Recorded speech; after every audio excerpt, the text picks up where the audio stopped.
પ્રથમ તો દિવાળી અને બેસતા વર્ષના આ વર્ષના નિમિત્તે આપ સૌને અમારા ખૂબ ખૂબ અભિનંદન. જય સ્વામિનારાયણ.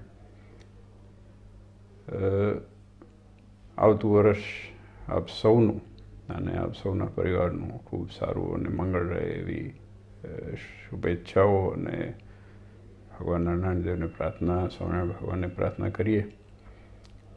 આપણે દુનિયામાં, દેશમાં, વિદેશમાં, ગામડામાં, શહેરોમાં દિન પ્રતિદિન સત્સંગ અભિવૃદ્ધિને પામે છે અને એ સત્સંગની અભિવૃદ્ધિ જે પણ થઈ છે એનું પાછળનું કારણ એ ભગવાનના આશીર્વાદ છે ને સાથે સાથે સંતો અને હરિભક્તોની મહેનત છે.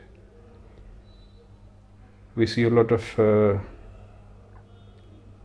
elder Haribhaktas, we see a lot of younger Haribhaktas, we see a lot of women folks, we see a lot of children, boys and girls who have put a lot of effort in developing the satsang and caring for the ethics and the values of our sampradaya.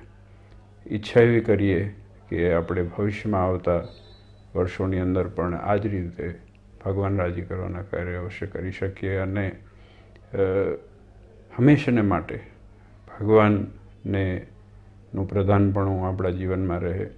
કારણ કે જે તે મંદિરો થયા છે, મંદિરોની જે પણ પ્રવૃત્તિ થાય છે એ ખાસ કરીને ત્યાં જે અત્યારે રહેતા વિસ્તારોમાં હરિભક્તોની પુષ્ટિ માટે છે, ફેમિલીની પુષ્ટિ માટે છે અને એ પુષ્ટિ કરતાંય પણ ભવિષ્યના જનરેશન્સ એ મંદિરોથી અને એની પ્રવૃત્તિથી આગળ જઈ શકે, સત્સંગમાં રહી શકે અને જોવા મળે છે. કારણ કે ઘણા વર્ષો પહેલાં જે પરિસ્થિતિ હતી એની સાથે સાથે આજે જે હરિભક્તો મંદિરની સાથે, સત્સંગની સાથે જોડાઈને રહ્યા છે તો ઘણો બધો ફેર પડે છે.